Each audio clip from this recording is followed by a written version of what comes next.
அனைவருக்கும் வணக்கம். ஒரு முக்கியமான விஷயம் ஒன்று கதைக்கலாம்னு தான் இந்த வீடியோ நான் ரெடி பண்ணுறேன். அதாவது நிறைய பேர் கேட்ட விஷயம் இந்த வீடுகளில் இப்போதைய நிலையில் இந்த பெட்ரோல் தட்டுப்பாடு இருக்கிற நிலைமையில் நிறைய பேர் வீடுகளில் பெட்ரோலை சேமித்து வைக்கிறாங்க. இதால் வர பாதிப்புகள் என்ன, இதனை சேமித்து வைக்கிறால் என்ன பின்ன பிரச்சனைகள், இந்த பெட்ரோல் எப்படி உருவாகுது, இதில் எரிபற்று நிலை என்ன, இவ்வாறான பல கேள்விகள் நிறைய பேர் கேட்டிருந்தாங்க. இதுக்கு ஒரு விளக்கமாக எங்களுக்கு ஒரு விளக்கம் தாங்கன்னு நிறைய பேர் கேட்டிருந்தாங்க. அதுக்கு வேண்டிய ஒரு வீடியோ ஒன்று க்ரியேட் பண்ணி போடலாம்னு தான் இந்த வீடியோ ரெடி பண்ணுறேன்.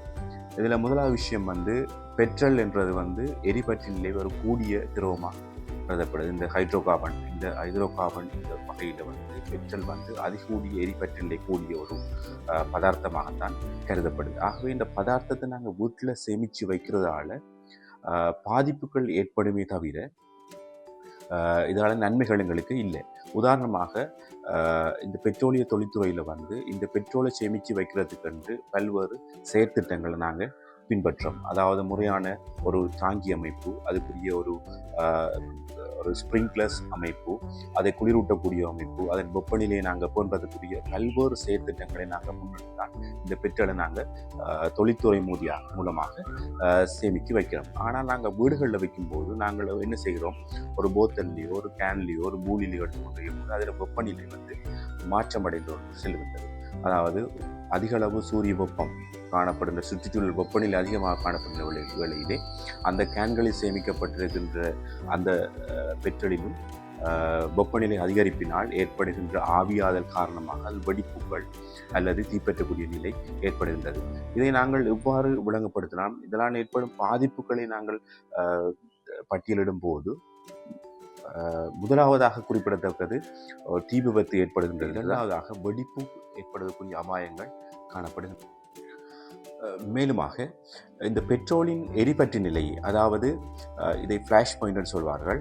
ஃப்ளாஷ் பாயிண்ட் என்று சொல்வது அதாவது ஒரு பதார்த்தமானது காணப்படும் போது அது ஆவியடைந்து சென்று வலியுடன் சேர்ந்து உருவாக்குகின்ற அந்த சேர்வையானது நாங்கள் ஒரு எரிபற்றக்கூடிய ஒரு சோர்ஸ், ஒரு மூலத்தை வழங்கும் போது இலகுவாக எரிபற்றக்கூடிய வெப்பநிலை, அந்த வெப்பநிலை நாங்கள் ஆங்கிலத்தில் குறிப்பிடுறது ஃப்ளாஷ் பாயிண்ட். அந்த ஃப்ளாஷ் பாயிண்ட் -40 விட, அதாவது 40 செல்சியஸ் -40 என்ற வெப்பநிலையிலே தீப்பற்றக்கூடியது. சாதாரண கடலின் வெப்பநிலையானது 28 தொடக்கம் 33 செல்சியஸ் பாகை செல்சியஸ் மாறக்கூடிய அளவு காணப்பட்ட வேளையில் இதன் ஃப்ளாஷ் பாயிண்ட் ஆனது -40.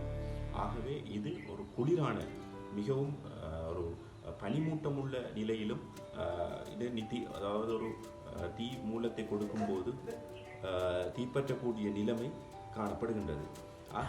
ஆகவே இது ஒரு மிகவும் அபாயமான நிலையாக காணப்படுகின்றது.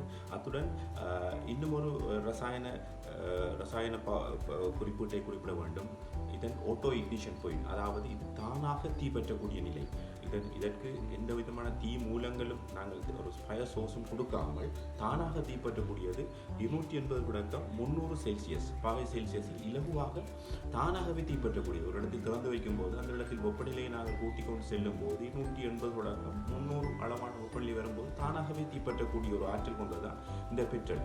ஆகவே இந்த பெட்ரோல் சேமிக்க வைக்கும் போது நாங்கள் இந்த தேசிய, அதாவது பெட்ரோலிய தொழில்துறையில் பல்வேறு வகையான செயற்பாடுகளை நாங்கள் முன்னெடுத்து வருகின்றோம். ஆனால் அதாவது நாங்கள் வீட்டை சேமித்து வைக்கும் போது இது தொடர்பாக எந்தவித அறிவும் இல்லாமலேயே நாங்கள் சேமித்து வைக்கின்றோம். இது மேலும் ஒரு பெரிய ஒரு பாதிப்பை தருகின்றது. மற்றது பெட்ரோலுக்கு சில வகையான பெட்ரோல் டிரான்ஸ்பேரண்ட், அதாவது நாங்கள் சுத்திகரிப்பு நிலையத்தில் உருவாக்கப்படுகின்ற பெட்ரோலும் சரி அல்லது இறக்குமதி செய்யப்படுகின்ற பெட்ரோல், சில வகையான பெட்ரோல்கள் டிரான்ஸ்பேரண்ட், அதாவது நிறமற்ற நீர் போன்ற நிறமாக காணப்படுவதனால் சிறுவர்கள் இடங்களில் அதை குடித்து, அதாவது அதை பருகுவதற்குரிய வாய்ப்புகளும் அதிக அளவில் காணப்படுகின்றன. அதனாலே இந்த பெட்ரோலை சேமித்து வைப்பது என்பது ஒரு மிகவும் அபாயகரமானது. சிறியதொரு தீமூலத்தை ஒரு ஃபயர் சோர்ஸ் ஒன்று கிடைக்கின்ற நிலையில் பெரிய அளவான ஒரு பாதிப்பினை அந்த இடத்துக்கு, அந்த ஏரியாவுக்கு பெரிய ஒரு பாதிப்பை ஏற்படுத்தக்கூடிய ஒரு நிலைமையை காணப்படுகின்றது. இதனால் ஏற்படும் பாதிப்புகளை நாங்கள் பட்டியலிடும் போது முதலாவது தீ விபத்து ஏற்படுவதற்கான சாத்தியக்கூறுகள் காணப்படுகின்றன. ஏனெனில் இது இலகுவாக தீப்பற்றக்கூடியது. எரிபற்றி நிலை மிகவும் கூடியது. அத்துடன் வெடிப்பு சமயம், அதாவது ஒரு போத்தல்களிலோ மூலிகளிலோ அல்லது கொள்கலங்களில் மூடி வைக்கும் போது அதனால் ஆவியாக்கப்படும் அந்த பெட்ரோல் ஆவியானது வெளியில் செல்ல முடியாமல் அதன் அழுத்தம் அதிகரிக்கப்பட்டு வெடிக்கக்கூடிய சந்தர்ப்பங்கள் காணப்படுகின்றன. மூன்றாவது, இது உடல்நலத்துக்கு ஒரு தீங்கை விளைவிக்கக்கூடியது. அதாவது சாதாரணமாக நாம் அதை சுவாசத்துக்குள் செலுத்தும் போது சுவாசிக்கும் போது அதாவது ஷார்ட்னஸ் ஆஃப் பிரீத், அதாவது இந்த ஒரு உடல்நிலைக்கடை ஏற்படுத்தக்கூடிய நோயுள்ளவர்கள், கர்ப்பிணி தாய்மார்கள் மற்றும் சிறுவர்களுக்கு இது உடல்நலக்கேடை விளைவிக்கக்கூடியது. மற்றும் ஒரு முக்கிய பாதிப்பு சுற்றுச்சூழல் பாதிப்பு. அதாவது நாங்கள் கொள்கலங்களை சேமித்து வைக்கின்ற வேளையில் தவறுதலாக நிலத்திலோ அல்லது நீர்நிலையில் விழும்போது அது நிலத்தில் உள்ள உயிரினங்களுக்கும் நீர்நிலைகளில் போகும்போது அதில் நீர்நிலையில் உள்ள உயிரினங்களுக்கும் மனிதர்களுக்கும் கூட பாதிப்பை ஏற்படுத்தக்கூடியது. ஆகவே மற்றும் ஒரு முக்கியமான பிரச்சனை இந்த காலத்தில் போலீசாரும் ஏனைய நிறுவனங்களும் குறிப்பிடுவது, அரசு நிறுவனங்களும் குறிப்பிட்ட விடயம் பெட்ரோலை சேமிக்க வேண்டாம். இது ஒரு சட்டத்துக்கு முரணான ஒரு செயற்பாடு.